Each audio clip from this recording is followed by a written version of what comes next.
I think that I started that, sir. Um, all right, I guess that it looks like we got a good group of folks here. Um, I think we could get started if you're ready, sir. Let's go. Awesome, excellent. Welcome, comrades. Tonight we are honored to host Dr. Gerald Horne. Dr. Horne is a professor of history and African American studies at the University of Houston. He's contributed and continues to contribute tremendously to the understanding of the material history of capitalism, settler colonialism, and fascism in the Americas through his monumental collection of works, including the topics of tonight's discussion, the counter-revolution of 1776, slave resistance, and the origins of the United States of America.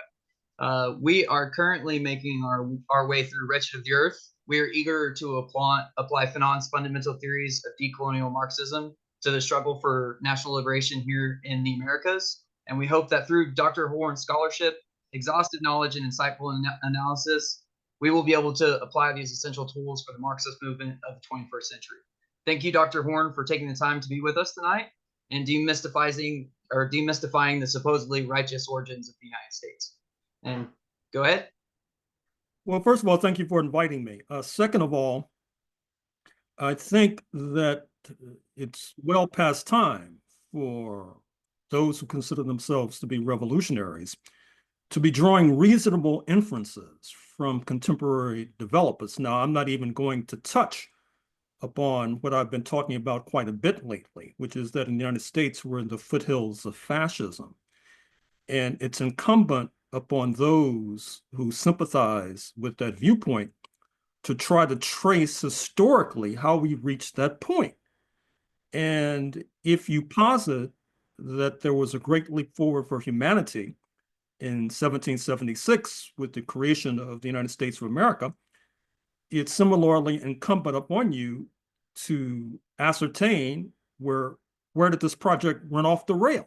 I mean, was it in the 1790s when the United States in its infancy replaced Spain as the major captain of the enslaved trade in Africans to Cuba? Was it in the late 1820s, 1830s with the Trail of Tears and the dispossession of the Native Americans? I mean, I could go on with this sort of litany, but right now, the fundamental story of the United States tracing its serpentine history makes no sense. And then we also should draw inferences from recent elections in Canada, where I'm now sitting, and Australia as well, just yesterday, where right-wing forces associated with Trumpism went down to defeat. And of course, in Canada, as recently as 10 or 12 weeks ago, they had a double-digit lead. But after the efflorescence, if you like, of Trumpism, their lead began to crumble. And if you try to draw a distinction between and amongst the United States, Canada, and Australia, all three being offspring of London, all three being offspring of the British Empire, all three, of course, have been based upon indigenous dispossession. But what distinguishes the United States of America and why it has a right-wing government that's leaning towards fascism, as opposed to the centrist governments in Ottawa and Canberra, is not only that the United States had mass enslavement of Africans, a gigantic unpaid sector of the working class, which has complicated the trajectory of working class unity, unlike Canada and Australia, which did not have mass enslavement of people of African descent, but also republicanism. I think one of the major ideological weaknesses of the US left movement is that many, if not all, well, let's just say many in the US left movement, they all have a critique of socialism.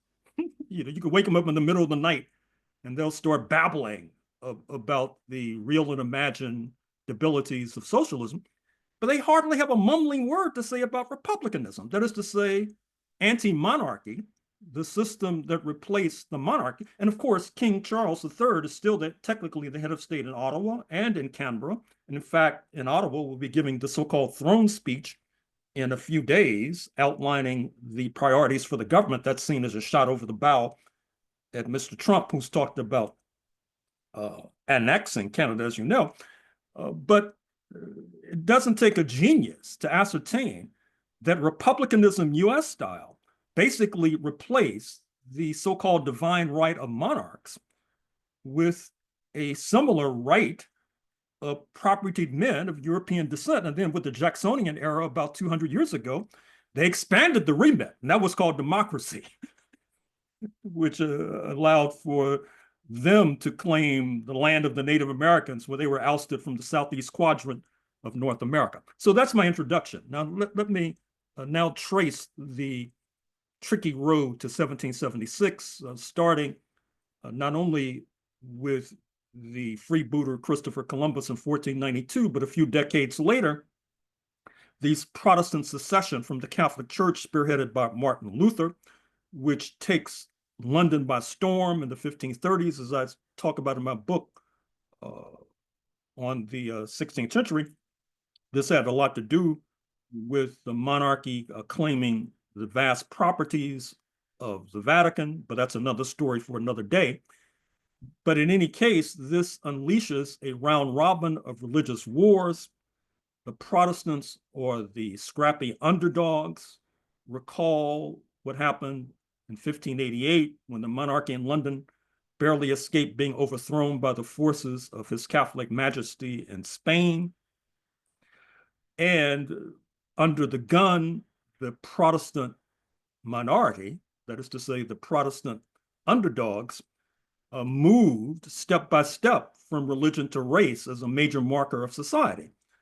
That is to say, as I talk about in my 16th century book, in Spanish Florida in the 1500s, and the Spanish invaded that peninsular area approximately 1565, one had to be a Catholic in order to qualify as a settler. The Protestants, who did not enjoy great numbers, improvisationally moved away from their religious sect as being a marker of settlerdom to what we now call, quote, race, unquote.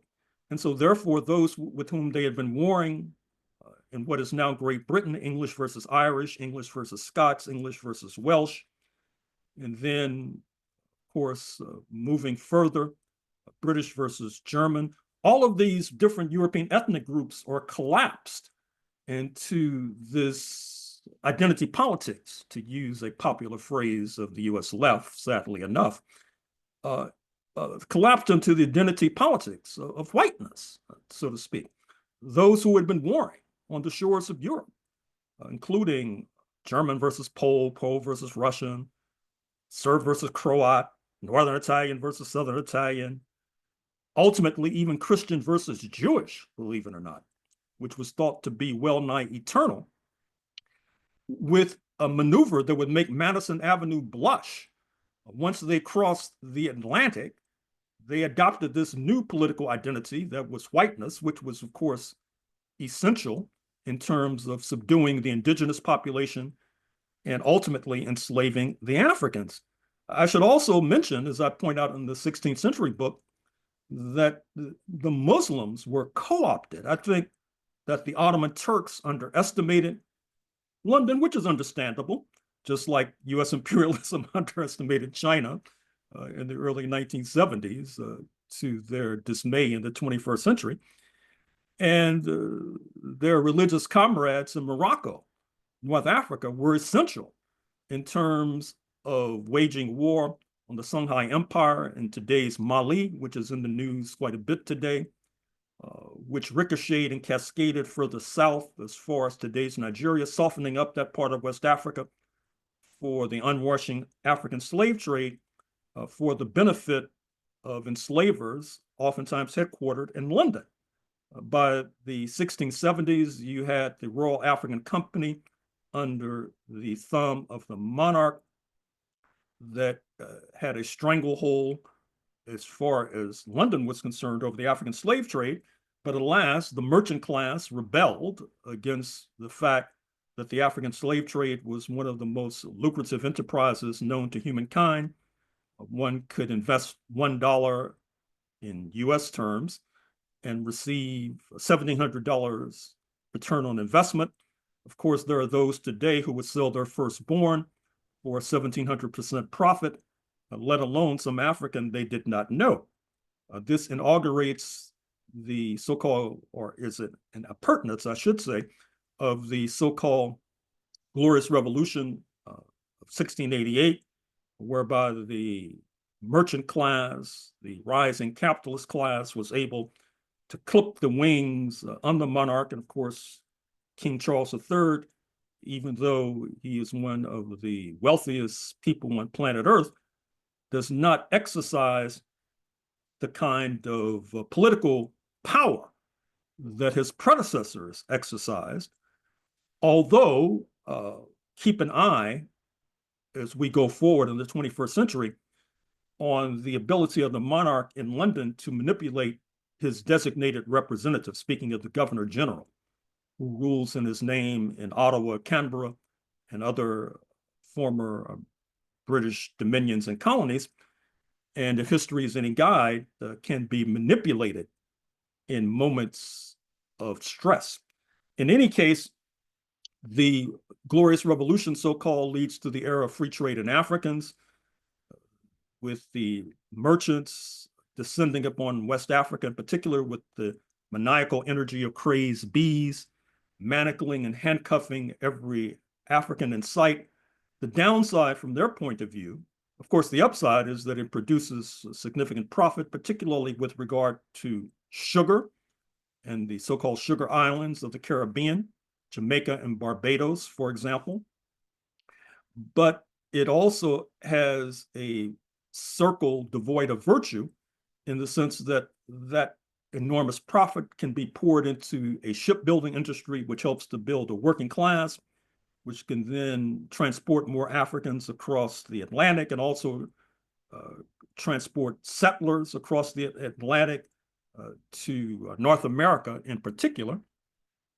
And speaking of that, I should mention that in the Caribbean, the downside was that the colonists, the settlers, were oftentimes outnumbered, sometimes 20 to 1, which provides fertile grounds for revolts of the enslaved, which pockmarks the Caribbean and has shaped the culture to this very day. This leads to a great trek from the Caribbean to North America. If you look at South Carolina, for example, which is initiated as a colony on the North American mainland about 1670 or so, it's basically an extension of Barbados. The problem there is that the Great Trek does not rescue the settlers from slave revolts. That's the way we explain the bloodiest revolt of the enslaved in the colonial history of North America. I'm speaking of Stono's revolt.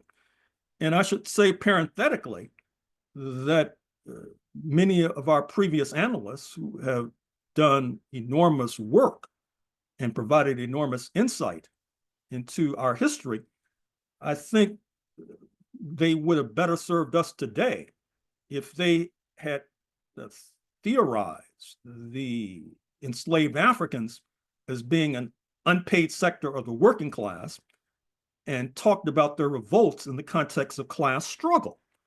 I think that that would have been enormously insightful if they had done so. In any case, Stono's revolt was significant because it also involved in Black men in the uniforms, the military uniforms of His Catholic Majesty, crossing the border from Spanish Florida into South Carolina and helping to stir up the Africans. And this was taken note of by the settlers. I should also mention that with regard to the revolts of the enslaved that took place in New York City in 1712 and 1741, that likewise, they were stirred up to a degree by the fact that the Quebecois, the French in Quebec, were plotting in conjunction with the Africans. Taking note of this, this leads to where most histories of 1776 begin. And I think this is part of the problem.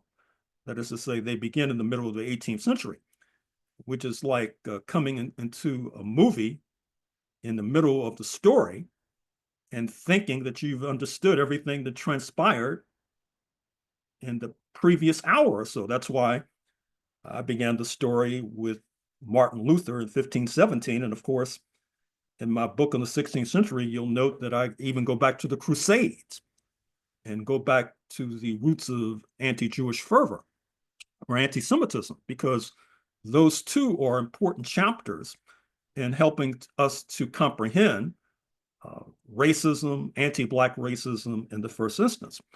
In any case, to return to the traditional starting point for stories of 1776, London wages war against the French in Canada and prevail, leaving behind a still restive Quebecois minority. In fact, as I've been pointing out in a number of interviews, it was not so long ago that the word out of Quebec was that bosses speak English, capital speaks English, and labor and workers speak French. Now, of course, there's been a transformation since then, but it still is critical to comprehend that idea in order to understand why Canada differs from the United States of America, not only because of the aforementioned dearth of republicanism and dearth of mass enslavement of Africans, but also the linguistic question, which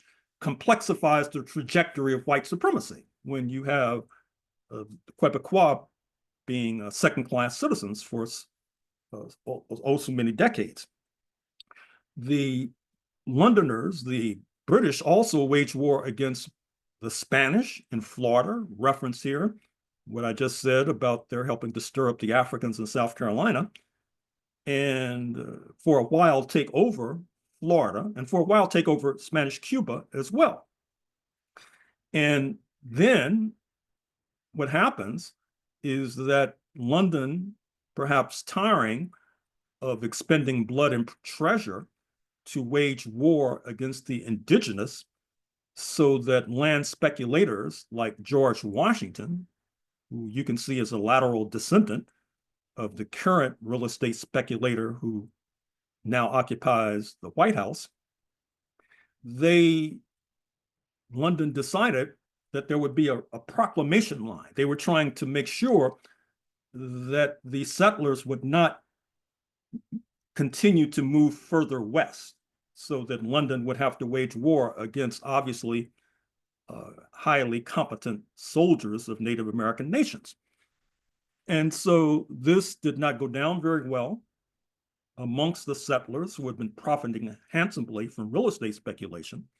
And then, of course, in 1772, there was Somerset's case, which seemed to suggest in London that London was moving away from enslavement of Africans, which is true to the extent that obviously London precedes the United States in abolishing slavery and, of course, exiting from the unlimited African slave trade.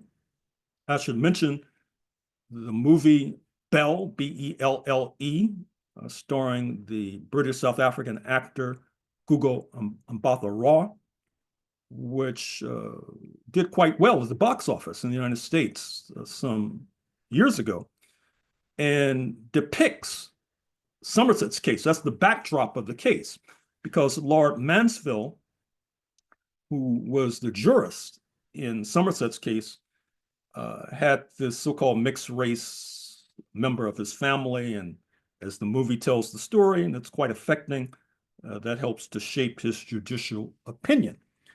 Needless to say, this idea that London might be souring upon the African slave trade likewise did not go down very well, because it's well past time for us to take notice of the fact that the spearhead of the revolt against British rule in 1776 were disproportionately slave owners, be they George Washington, Thomas Jefferson, James Madison, Patrick Henry, ultimately James Monroe.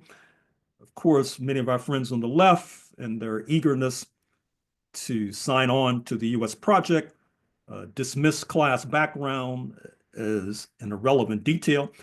Similarly, they dismiss as an irrelevant detail something that historians have acknowledged since 1776, which is that the Africans overwhelmingly did not side with the enslavers. They did not engage in class collaboration being the underpinning of settler colonialism, class collaboration being the underpinning of this identity politics that we refer to as whiteness, which then bleeds into what we now refer to as white supremacy. And as my forthcoming book, which will be published by the end of the month, the beginning of June, tends to suggest, I'm speaking of the capital of slavery, Washington, D.C., 1800 to 1865. Coincidentally enough, in this project that many of our friends on the left carried the seeds of abolitionism, you had a capital city that was serviced disproportionately by enslaved Africans. The Congress, the Supreme Court, the executive, particularly the latter, was dominated by enslavers, and particularly enslavers from Virginia, of all places, which produced a disproportionate number of presidents, including Washington, Jefferson, Monroe, et cetera. All of this, of course, we do not, at least some of our friends do not take this into account when they do their, quote, materialist, unquote, analysis, unquote. And certainly they have little or nothing to say about the War of 1812, whereby, once again, the Africans did not engage in class collaboration. They too were trying to overthrow the state, which is why they joined the invaders in torching the White House, sending President Madison and his garrulous spouse Dolly fleeing into the streets one step ahead of the posse, and then fleeing en masse to a new home in Trinidad and Tobago in the Caribbean, where their descendants continued to reside. In any case, all of us who are seriously concerned with radical transformation in the United States of America should ask ourselves some fundamental questions. One question is, if 1776 was such an abolitionist project, why is it not only that the Africans did not tend to agree, but why is it that their lack of sympathy for the rebels was, in a sense, vindicated in the sense that in the 18th century, there were thousands of enslaved Africans in what was then the United States of America. By 1861, on the verge of this U.S. Civil War, there were millions. And in fact, they were the most important property in this country by far. And then the question should be asked, even if you set aside everything I've said to this point, if 1776 was so great, well, where did the United States go wrong? Was it in the 1790s when the decision was made to allow the captaining of the African slave trade to Cuba to be led by U.S. nationals? Was it with the Trail of Tears, the late 1820s, late 1830s? Was it the war against Mexico, 1846 to 1848, leading to the ripping off of what is now the richest and most populous state, speaking of California? Was it during the Reconstruction era when you had a hallmark of settlerdom in North America, a counter-revolution? That is to say, the settler colonialism begins with counter-revolutions against sovereign indigenous nations, going back to at least the 1600s, if not the 1500s, and then followed by a counter-revolution that leads to the United States ripping off Texas from Mexico in 1836, the counter-revolution of 1893 that leads to the United States ripping off Hawaii overthrowing the Hawaiian monarch, with Hawaii becoming the 50th state. And of course, Hawaii probably has the strongest sovereignty movement of the 50 states, spearheaded by the indigenous and supported by a goodly number of non-indigenous. Was it the subsequent war against the Philippines in 1898, a monstrous conflict leading to the deaths of countless numbers of Filipinos? I mean, where did things go wrong? Where did we go off the rails? If the initiation was so positive in terms of the overthrow of monarchy, setting aside what I've just said about republicanism and how it went off the rails. So where did things go off the rails? So anyway, I'll stop there and I'll turn the mic back to you. Well, thanks, comrade. I really appreciate that. That was really awesome. I've got a couple of folks that are going to be asking some questions first before we open up questions to the general group. So first up is Comrade Isabel. Cool. Hey, so let me start off. First question. Your book shows how whiteness was used to unite settlers against indigenous and Black resistance. Can we understand the creation of whiteness as a form of class collaboration, or should we see this as a unique force? Well, it depends on what you mean by unique force. I mean, I think there are many mechanisms that have led to class collaboration, not only in the United States, but elsewhere. But certainly, my writing has tended to suggest that the construction of whiteness, in essence, is class collaboration. In fact, I've been quoted and cited for the proposition that class collaboration is the highest stage of white supremacy, and white supremacy is the highest stage of class collaboration. Now, of course, as I suggested in my book on Southern Africa, White Supremacy Confronted,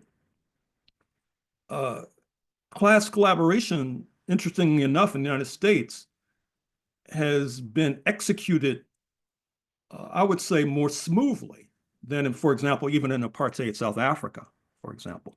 Because as I tell the story, what led ultimately to the apartheid rulers in Pretoria being forced to relinquish power was not only the armed struggle, not only the mass movement, not least here in the United States of America, but also the fact that the ultimate rulers were more Afrikaner nationalists than they were white supremacists. That is to say, they had difficulty, unlike the United States, incorporating the Jewish minority into the ranks of whiteness, which led to a number of leaders of the anti-apartheid movement, such as Joe Slovo, who was of Lithuanian Jewish descent, for a while leading the armed struggle of the African National Congress, led by Nelson Mandela, for example.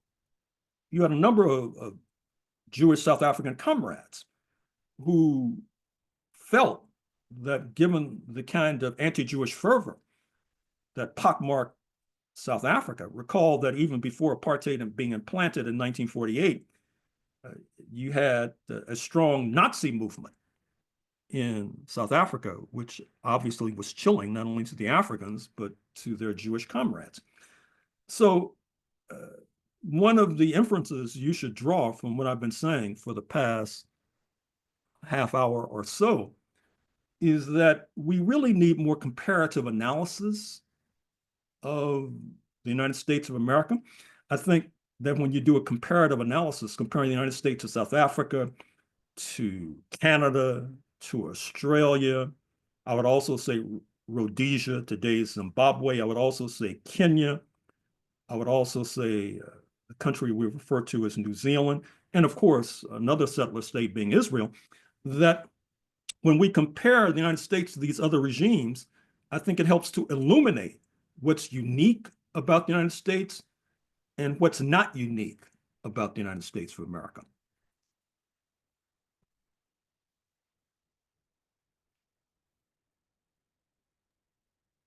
Great, thank you. And just a follow-up question. Do you think is it possible to deconstruct whiteness within a settler framework, or do you think this framework must be overthrown? Well, I wouldn't necessarily juxtapose the two. Okay.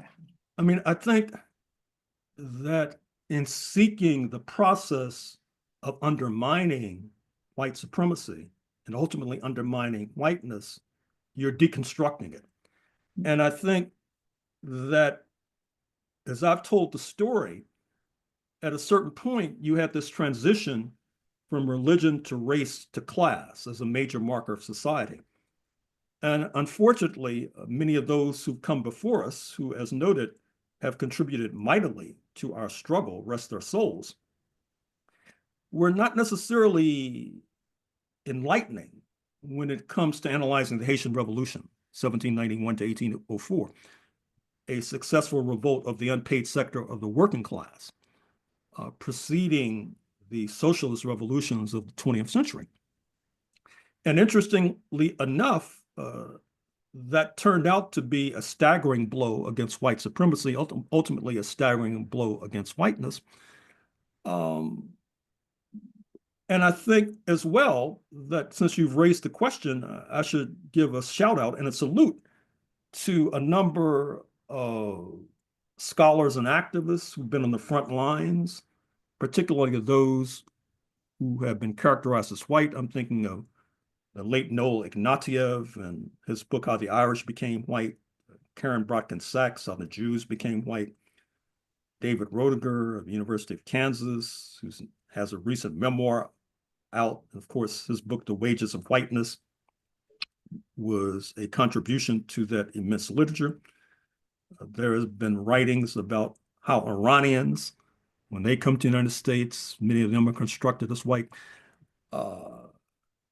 I'm going to write a book rather shortly where one of the themes will be how Egyptian Christians, many of them, when they come to the United States, they're constructed as white. As a matter of fact, a card-carrying member of the 1% in the United States today is a woman by the name of Dina Powell McCormick. She's the spouse of the billionaire U.S. Senator from Pennsylvania, David McCormick. I don't know if anybody on this call is from the Keystone State. But in any event, she was born in Egypt as Dina Habib. But as a result of her melanin deficiency and crossing the Atlantic, and I think many of our friends on the left, when they see these folks being incorporated into the hallowed halls of whiteness, they interpret it as progressivism, where I interpret it as a way to fortify the ranks so that you'll have more cadre and militants to fight the indigenous and keep the Africans in line. And of course, some of you who are television watchers may be familiar with Hoda, H-O-D-A, K-O-T-B, formerly the host of the Today Show with Jenna Bush, the daughter of a president. She's melanin deficient, Egyptian Coptic, for example. I doubt if those who are watching her in their living rooms or aware of her roots in Africa. She's accepted as a member of the tribe, the white tribe, so to speak. So I think part of the problem is, I think part of the problem on the left is that to a certain degree, we engage in ancestor worship, which I will not dismiss, because as I keep saying, this is the third time I think I've said it, those who've come before us have made enormous and mighty contributions to our contributions to the struggle. But it's the essence of science to continue to advance. I mean, for example, those who are given credit for uncovering DNA in the early 1950s, it would be a shame and a sin if we were to say, well, those who came before the scientists, they didn't uncover DNA. We revere the pre-1950 scientists, and so therefore we're not going to teach DNA in our biology classes. I mean, we need to move on. I mean, that doesn't mean we're going to disparage our ancestors. Obviously, I have not done this, and I will not do that, and have not done that. But we have to realize, particularly as we're staring down the barrel of fascism, we're in the foothills of fascism.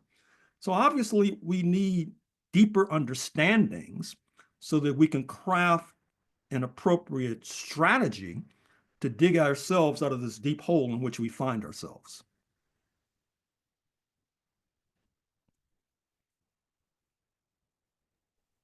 Great. Thank you so much for that answer. I think we're going to move on to the next question. Our next question is going to be asked by Comrade Shazli.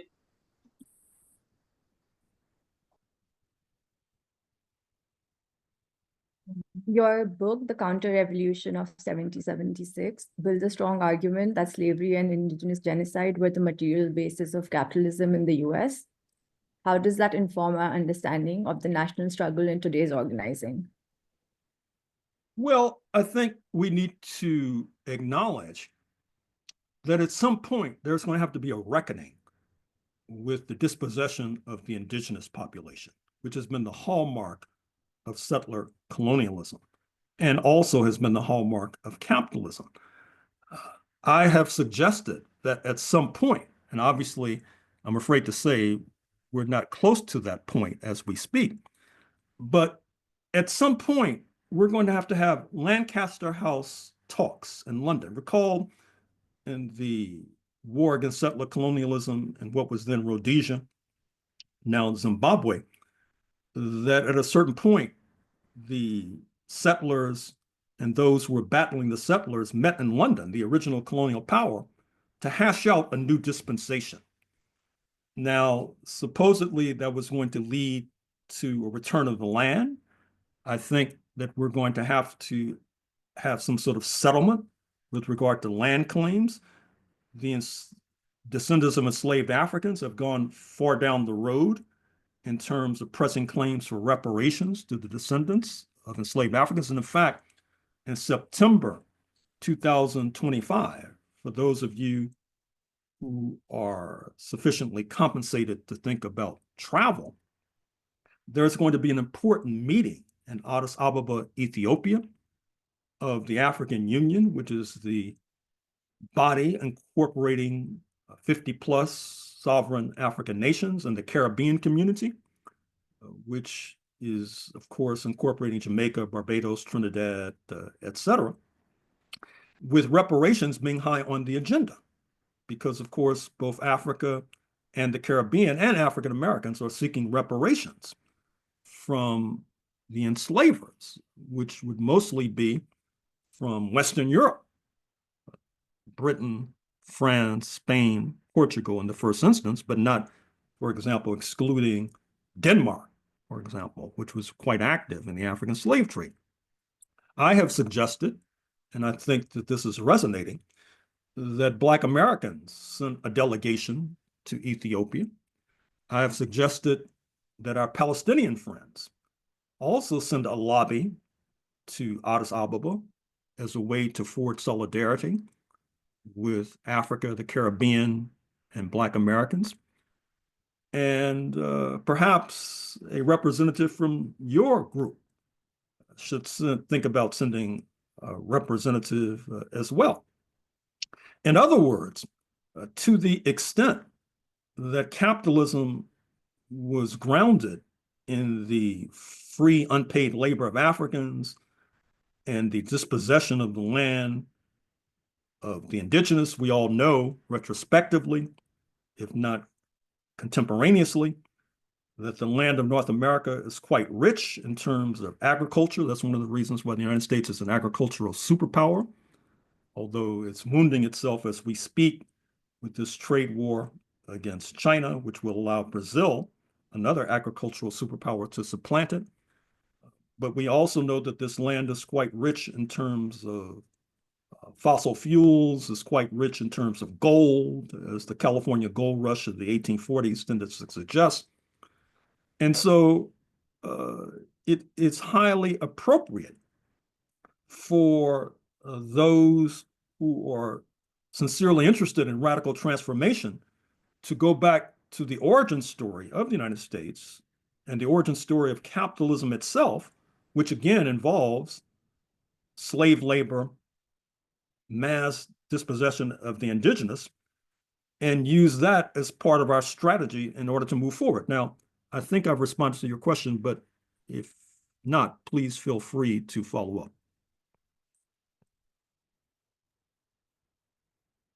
Yes, thank you for that. Because you were talking about the shared struggles, I had a follow-up question. Using history as a blueprint, how might Black and Indigenous revolutionary organizations move beyond solidarity to shared struggle today? Well, it's interesting.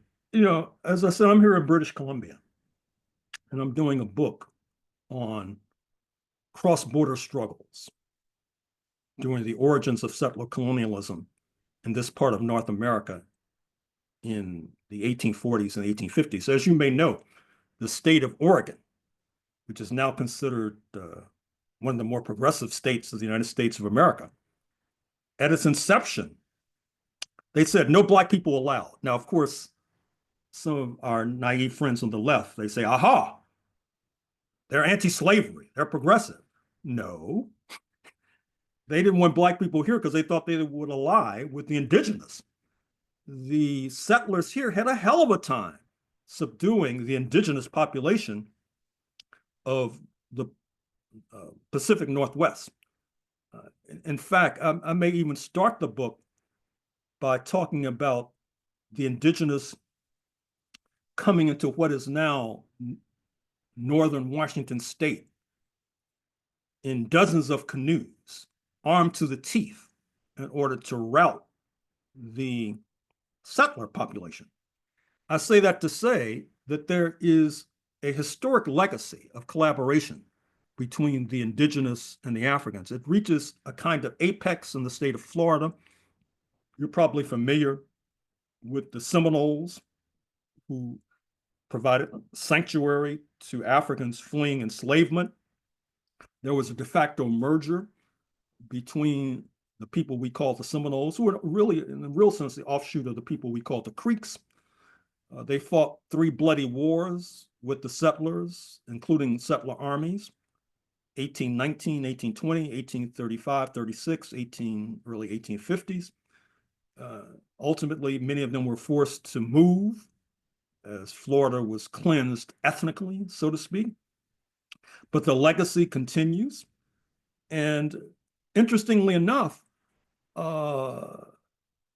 we have to watch out for the magic tricks of the settlers. That is to say, that when you had offspring emerging from unions between indigenous and Africans, they were defined as Black, for example, because, of course, this expanded the enslaved population, and it also suggested that the offspring would have no claim to the land.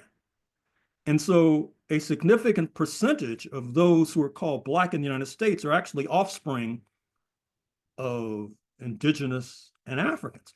In fact, in a book I published just last year, Armed Struggle, with a question mark, Panthers and Communists, Black Nationalists and Liberals in Southern California in the 60s and 70s, I pointed out that the lawyer in a number of Panther cases, and was also the lawyer for Angela Davis, still in the land of the living, when she was able to escape execution because of allegations of participating in a shooting at the Marin County courthouse that led to the killing of a judge.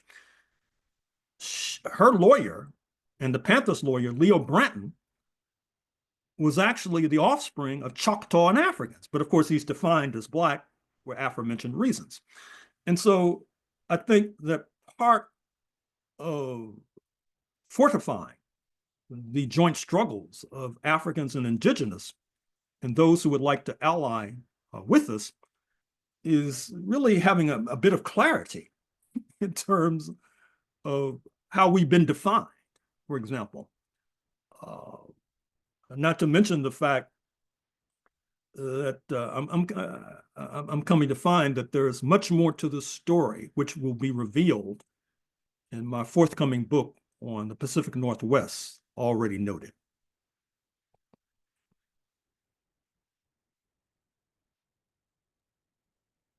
Thank Feel you. free to follow up. Oh, okay, sorry. Yeah, that was very informative. I don't have any other questions, so we can move Okay, on to fair the enough. Well, then we have our next question is going to be from Comrade Sasha.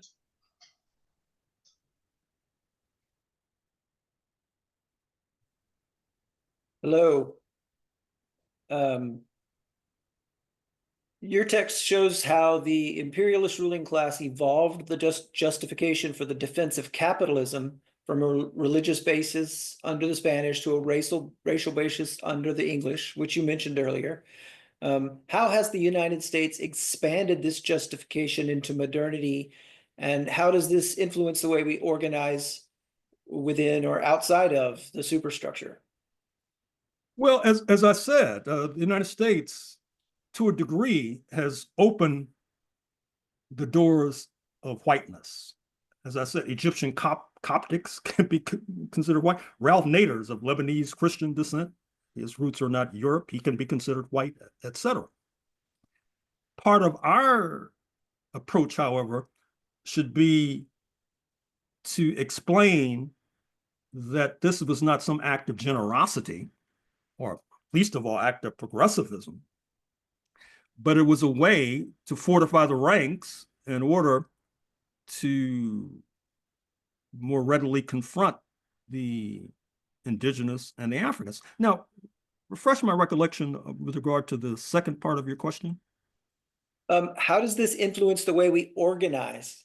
Oh, I see.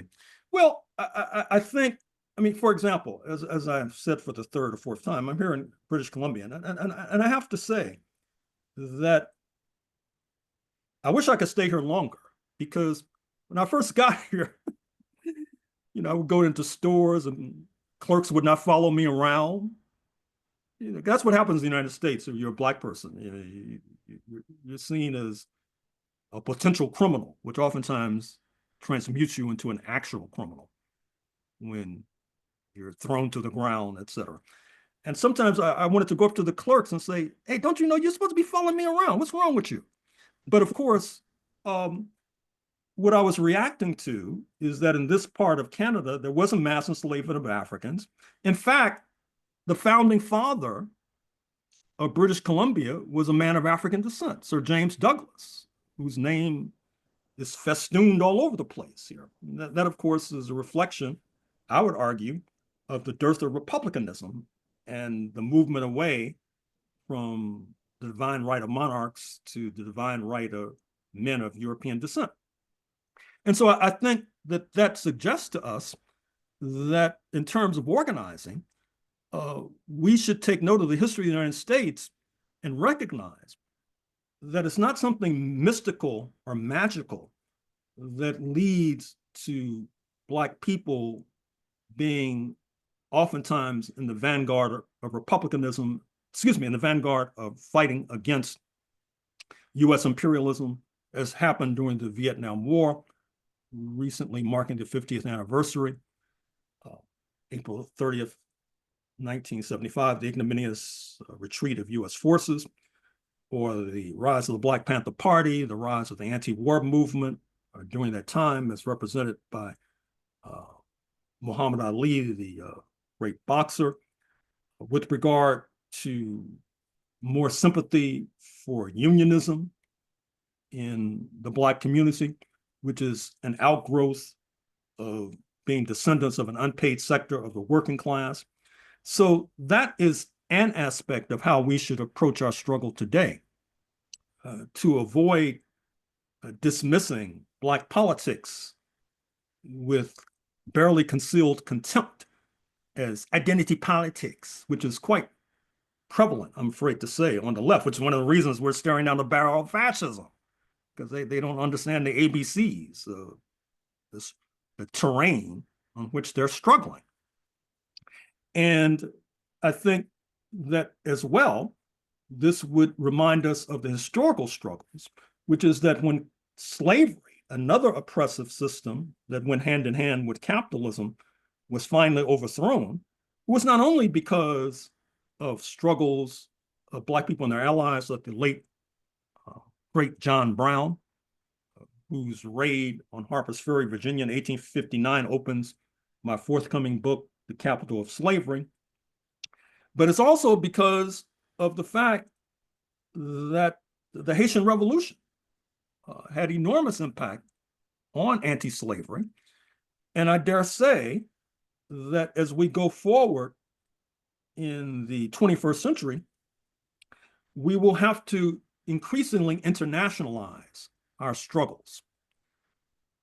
I say that because I don't see it as necessarily accidental that 77 million people voted for Mr. Trump in November of 2024. I don't see it as some would have it that those 77 million people thought that they were voting for a reduction in the price of eggs. I think that that's naive at best, particularly when you refer to a man accused credibly of sexual molestation of women, referring to Africa as being comprised of S-hole countries, a man who was behind an attempted coup, January 6, 2021. Once again, the late, great, the West African revolutionary, Amilcar Cabral, who, by the way, crossed paths with your own Frantz Fanon, is notorious for a statement we should take to heart, which is tell no lies, claim no easy victories. That was an organizing principle during the revolutionary struggle against Portuguese colonialism in his Guinea-Bissau. And I think we should take that to heart. Tell no lies, claim no easy victories, because when you claim easy victories, you're basically engaged in self-delusion and self-defeat. Thank you very much. No follow-ups for me.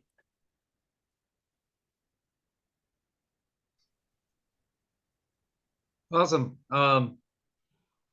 We have one more question so far from our general group. Comrade Corey, if you want to ask your question, I'm going to go ahead and unmute you, and I can find you in this list.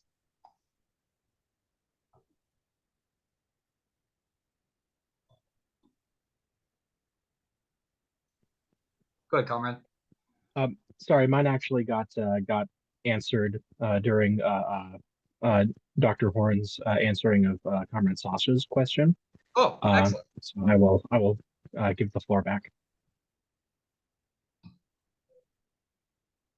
Awesome. It doesn't seem like we have more questions, so I'll just ask one more, one follow-up while I have this, just as we get to closeout time. How do you see the strategies of accumulation by dispossession and extermination continuing or evolving in today's society? Well, dispossession continues. I mean, it continues on so many different levels. If you look at the unhoused population, for example, which is growing by leaps and bounds, and the present trends will continue to do so. We're talking about a dispossessed community. We're talking about folks without shelter, without housing, who oftentimes have been evicted by crass and corrupt judges. So dispossession continues to this very day. Also, dispossession of the indigenous continues to this very day. You have a number of Native American groupings that do not have status as such. Now, I think that the Lumbee of North Carolina just received status. I'm not sure about that, but I know that they were struggling for such for years. And the Lumbee is interesting too, because that's Lumbee, because in some ways they represent what I was referring to when I made reference to Leo Bratton of Choctaw and African ancestry.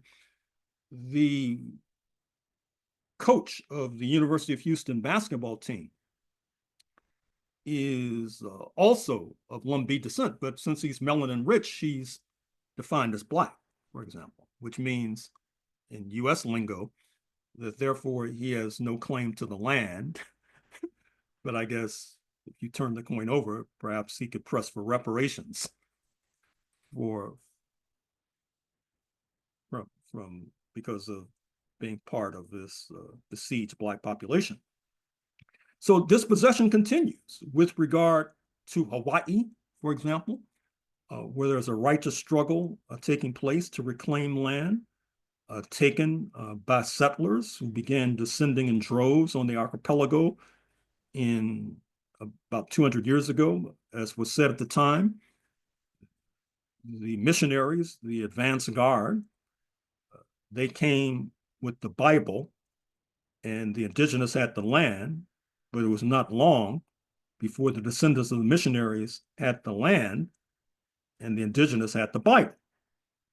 So dispossession has been a critical element, not only of settler colonialism, but capitalism. I made reference to a number of settler colonial states where the United States supports dispossession. You need only refresh your recollection about US-South Africa relations, where this anti-immigrant president, Mr. Trump, has said that the door should be flung wide open so that settlers in South Africa, who he claims are being dispossessed, which is a far cry from the truth, should be allowed to migrate en masse to the United States of America at the same time that Venezuelans and others and El Salvadorians are being sent to a hellhole of a prison in El Salvador without due process of law. That reflects the kind of white supremacy that has been endemic in this US project. So I think that when we talk about dispossession as well, we should also talk, as was done during the bad old days of slavery, how slavery involved dispossessing people of their labor without compensation, for example, which could fairly be seen as the cruelest cut of all. So obviously, to the extent that what I'm saying resonates, it should animate the political strategies that we seek to execute going forward. And in that regard, as my remarks have tended to do, I hope, should be internationalism in the first place. I think that that's oftentimes what distinguishes true revolutionaries, true radicals from some of our liberal friends who barely understand the United States of America because they don't understand the world. And I think those of us who consider ourselves to be revolutionary and radical, what we bring, our plus, among others, is that we understand the world. We have a worldview. We're internationalists. Interestingly enough,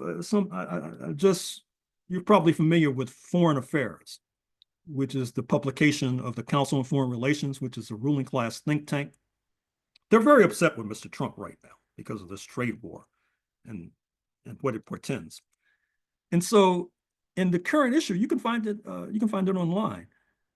They're recommending that the group of 7, which will be meeting in Canada next month, the United States, Western European countries, and Japan, be supplanted with a new group that excludes the United States of America.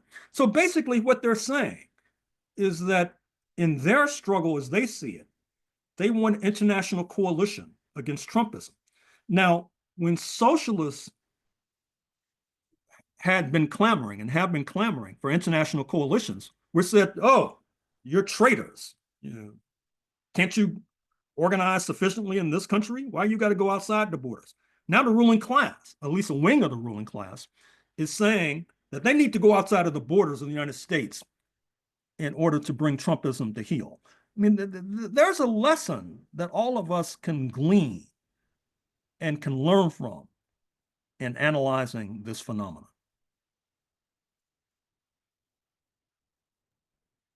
Thank you, Dr. Gerald Horne. By the way, the article is co-written by Ivo Dalder, Daalder, if you want to put it in the search engine. I think he was formerly U.S. ambassador to NATO, if I'm not mistaken.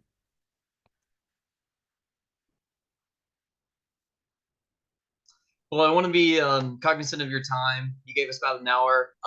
We don't have any more follow-up questions, it looks like. We did have some like secondary questions and things like that you've answered pretty well throughout the discussion. So I'm very appreciative of your time. I know that I learned a lot, and I hope that my comrades did as well. Thank you for your time, and yeah, that's very, very grateful. I'm sure if anybody has any more questions, if it's okay with you, we could collect those and email those to you, and maybe you could respond at your leisure. Sure. And also send me the link to this recording. Okay. Yes, of course. We'll definitely do that. Okay. Good luck to you. Yeah. Thank you very much for your time. Good luck. Bye-bye. Bye.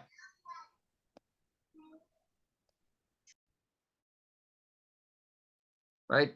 It looks like Professor Gerald Horne has left, so I'm going to relinquish my authoritarian controls of the meeting so that folks can, we can take some time to talk. Let's see. Unmute is allowed. And yeah, there we go.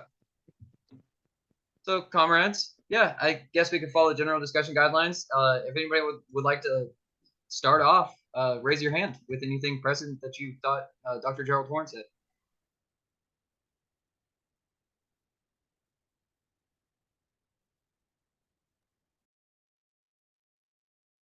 Comrade Van, go ahead. I thought his emphasis on internationalism was very noteworthy and important. And I'm glad that he mentioned that because I think that's key to what we want to do. That's just a reflection of what I had.